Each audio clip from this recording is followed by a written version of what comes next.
నోరూరించే పచ్చళ్ళు, స్వచ్ఛమైన veg and non veg pickles, కమ్మటి sweets, fastest worldwide delivery కోసం ఈ రోజే ఆర్డర్ చేయండి.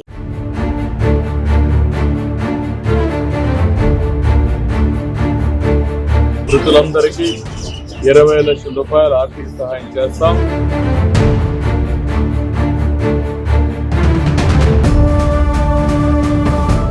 చాలా బాధాకరం, చాలా దురదృష్టకరం. నేను సంఘటన దగ్గరికి మాధవ్ గారు అందరు నాయకులు పోయి చూసాం. హృదయ విదారకమైనటువంటి సంఘటన. అది చూసినప్పుడు చాలా బాధ కలిగింది.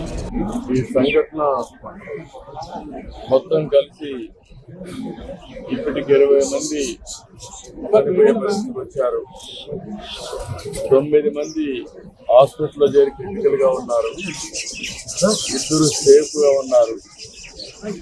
మొత్తం కలిసి 31 మంది. ఇందులో చాలా మంది ఉన్నారు. అందులో కూడా ఎస్టీలు అయితే దగ్గర 12 మంది ఎస్టీలు ఉన్నారు. ఒక 9 మంది మహిళలు ఉన్నారు. ఇప్పుడు వాళ్ళని లోపల కూడా పరామర్శించాం. చాలా మంది పేదరికం, ఏదో కూలి పని చేసుకొని ఇల్లు గడపాలనే పరిస్థితి. అవన్నీ కూడా చూసిన తర్వాత జరిగిన సంఘటన పైన చాలా ప్రభుత్వం సీరియస్ గా తీసుకుంటున్నాం. ఈ సంఘటన ఇటీవల ఒక సంఘటన జరిగింది. దానిపైన ఒక ఎంక్వైరీ చేశాం. ఎంక్వైరీ రిపోర్ట్ కూడా పంపించాం. యాక్షన్ తీసుకోమని చెప్పిన తర్వాత 2వ సంఘటన జరిగింది. ప్రభుత్వం ఫర్మ్గా ఉండి రాబోయే రోజుల్లో ఇలాంటి పునరావృతం కాకుండా చూడడానికి అన్ని విధాల యాక్షన్ తీసుకుంటాం. ఈ సంఘటన ఎంక్వైరీ చేసి అందరికీ అకౌంటబిలిటీ ఫిక్స్ చేస్తాం. ఎవరెవరు ల్యాప్టాప్స్ ఉన్నాయి, ఎక్కడెక్కడ ల్యాప్టాప్స్ ఉన్నాయి అన్ని కూడా ఫిక్స్ చేస్తాం. మొట్టమొదటిసారిగా అక్కడుండే ఆఫీసర్, ఆర్టీఓ కన్సర్న్, డిఎస్పీ, అదే మరి district labour officer, fire officer, వీళ్ళ నలుగురిని సస్పెన్షన్లో పెడుతున్నాం. సస్పెన్షన్లో పెట్టి భవిష్యత్తులో ఎంక్వైరీ చేసిన తర్వాత ఎక్కడ లాక్సిటీ ఉన్నా, ఎక్కడ తప్పు ఉన్నా వాళ్ళపైన కూడా చర్యలు తీసుకుంటాం. రెండోది, మనుషులు కూడా కొంతమంది విచ్చలవిడితనానికి అలవాటు పడ్డారు. ఇలాంటి నేరాలు చేసి ప్రజా జీవితాలతో చెలగాటమాడే పరిస్థితికి వచ్చారు. వాళ్ళపైన క్రిమినల్ ప్రాసిక్యూషన్ చేయడమే కాకుండా చట్టపరంగా వాళ్ళని ఏం చేయాలనో అరెస్టులే కాకుండా ప్రాసిక్యూషన్ చేపిస్తాం. వీలైనంత వరకు లైఫ్ ఇంప్రిజన్మెంట్ వచ్చే ప్రయత్నం చేస్తాం. ఇంకొక పక్కన వాళ్ళ ఆస్తులు కూడా జప్తు చేసి బాధితులకు అందరికీ ఎవరైతే చనిపోయారో వాళ్ళందరూ కూడా కుటుంబాలకు అప్పగిస్తాం. ఎందుకంటే వీళ్ళు ఇష్ట ప్రకారం చేయడానికి వీలు లేదు. అదే మరి ప్రభుత్వ పరంగా ఒక్కొక్కరికి 20 లక్షల రూపాయల ఆర్థిక సహాయం చేసి మృతులందరికీ 20 లక్షల రూపాయల ఆర్థిక సహాయం చేస్తాం. గవర్నమెంట్ ఆఫ్ ఇండియా 2 లక్షలు ఇచ్చారు. అది కాకుండా 20 లక్షలు ఇస్తాం.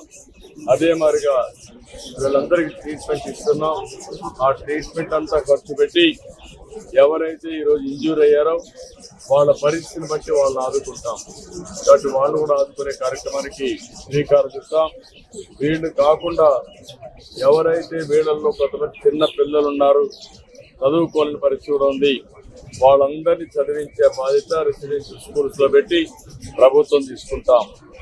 ఈ పేదవాళ్ళు ఎవరైతే ఉన్నారో, చనిపోయారో, వాళ్ళకి ఇల్లు లేకపోతే ఇల్లు కూడా కట్టించి వాళ్ళని ఆదుకునే కార్యక్రమాన్ని కూడా శ్రీకారం చుట్టాం. కుటుంబాలను ఆదుకుంటాం.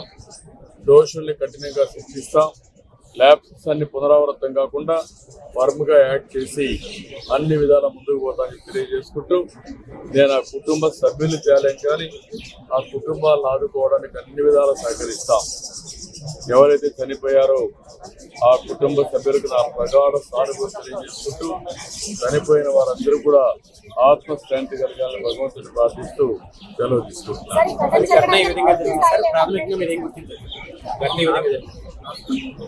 ప్రాథమికంగా నాకు అనిపించింది ఎవరైతే ఆపరేటర్ ఉన్నాడో ఇక్కడ వెళ్ళి చేశాడో వాళ్ళకి ఆర్డర్స్ రావడం, ఆర్డర్స్ వచ్చినప్పుడు పరిస్థితి తీసుకొచ్చి చేయడం, సరి అయిన ప్రికాషన్స్ తీసుకోలేదు.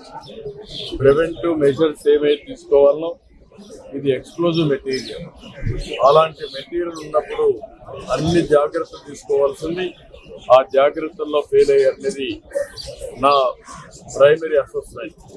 రేపు టెక్నికల్గా వెళ్ళి చూస్తే మనకు ఐడియా వస్తుంది. ఎక్స్ప్లోజివ్ మెటీరియల్ ఎంత ప్రొక్యూర్ చేశారు, ఎక్కడెక్కడ చేశారు, మన వాళ్ళు సూపర్వైజ్ చేసినప్పుడు ఎందుకు ఇలాంటివన్నీ కూడా గట్టిగా వార్నింగ్ ఇవ్వలేకపోయారు, అవన్నీ బయట వస్తాయి, అప్పుడు యాక్షన్. నేను చాలా స్పష్టంగా ఉన్నా, నువ్వు కనుక్కొని కరెక్ట్గా నెంబర్ మాట్లాడి నేను సమాధానం చెప్తాను, కానీ ఫేక్ నెంబర్ తీసుకొచ్చి మాట్లాడదు, కరెక్ట్ కాదు. అన్ని భరోసా డెఫినెట్గా ఇస్తా, అన్ని విధాల చర్యలు తీసుకుంటా, డెమాన్స్ట్రేటివ్ యాక్ట్ చేస్తా. మళ్ళీ ఎవరన్నా చేయాలంటే భయపడే పరిస్థితి. సార్, ఇప్పుడు ఈయనకి వైసీపీ ప్రభుత్వంలోనూ పర్మిషన్ వచ్చిందంట కదా సార్, అప్పుడు ఎంఆర్ఓని కూడా ప్రెజర్ చేసి ఒత్తిడి చేసి గతంలో పర్మిషన్ ఇచ్చారంట. నేను అందుకనే అవన్నీ ఇప్పుడు నేను చెప్పడం లేదు. పర్మిషన్ అప్పుడు వచ్చింది, 2028 వరకు పర్మిషన్ ఉంది, 27-28 వరకు పర్మిషన్ ఉంది. అవన్నీ కూడా డీటెయిల్స్ ఉన్నాయి, అన్నీ ఎంక్వైరీ చేసి విల్ టేక్ పర్మిషన్. వరుసగా బాణాసంచా కేంద్రాలపై అగ్ని ప్రమాదాలు జరుగుతున్నాయి, మృతులు చాలా మంది చనిపోతున్నారు. వీటిపై ఏమైనా ప్రత్యేక చట్టం తయారీ కేంద్రాలపై ఇది తప్పకుండా ఎన్ని ఉన్నాయో రెగ్యులేట్ చేస్తాం. ఇప్పటికే ఒక ప్రొసీజర్ ఉంది, ఆ ప్రొసీజర్ కూడా చాలకుండా ఉంది. నేను లాస్ట్ టైం చెప్పాం, వీలైతే ఈ ప్రాంతాలంతా కూడా సీసీటీవీ కెమెరాలు కూడా పెట్టి ఆ సీసీటీవీ కెమెరాలని కంట్రోల్ రూమ్కి ఇచ్చి మానిటర్ చేయాలి కూడా అనుకున్నాం. దీన్ని మళ్ళీ ఒక ఎస్ఓపీ అంతా చూస్తాను, చూసిన తర్వాత పగడ్బందీగా ఏం చేయాలో చేసి మళ్ళీ ఎక్కడ కూడా ఎవరైనా చేయాలంటే మాత్రం స్ట్రిక్ట్ కంట్రోల్లో రెగ్యులేషన్స్ పెట్టి చేపిస్తాం. ఇప్పుడు నేను ఏ చర్యలు తీసుకుంటున్నాను, ఆస్తులు కూడా కాన్ఫిస్కేట్ చేస్తానని చెప్పాను. ఎవరు ఉన్నారు క్లోజ్గా మానిటర్ చేస్తాం అన్ని చర్యలు. సార్, ఇప్పుడు ప్రమాదం అని తెలుసు, ప్రాణాలు పోతాయని తెలుసు, అయినా పేదలే ఈ వృత్తిలోకి వెళ్ళడం కారణం ఏంటి అంటే మనం గుర్తుపెట్టుకోవాల్సింది, ఇక్కడ వాళ్ళు over a period of time అలవాటు అయ్యారు. ఇప్పుడు నేను అక్కడ మాట్లాడాను, కొంతమంది పిల్లలు చెప్తున్నారు మాకు ఊహ వచ్చినప్పటి నుంచి ఈ పనే చేస్తున్నారు, కొంతమంది 8-10 ఏళ్ళ నుంచి చేస్తున్నారు.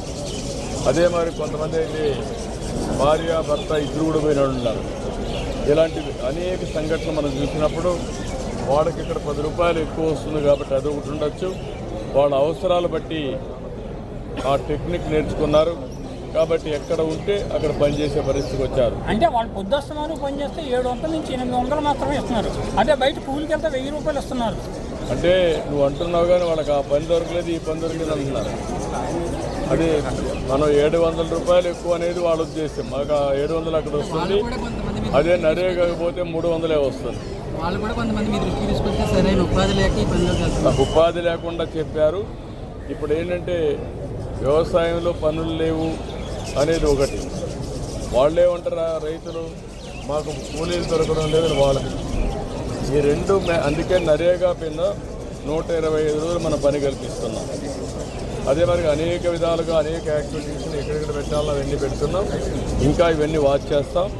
ఎంప్లాయ్మెంట్ ఇప్పుడు గవర్నమెంట్ ఇవ్వాల్సిన సబ్సిడీస్ అన్నీ ఇస్తున్నాం.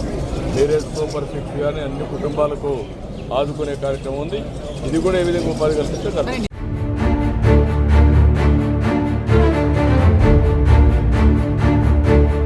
మృతులందరికీ 20 లక్షల రూపాయల ఆర్థిక సహాయం చేస్తాం.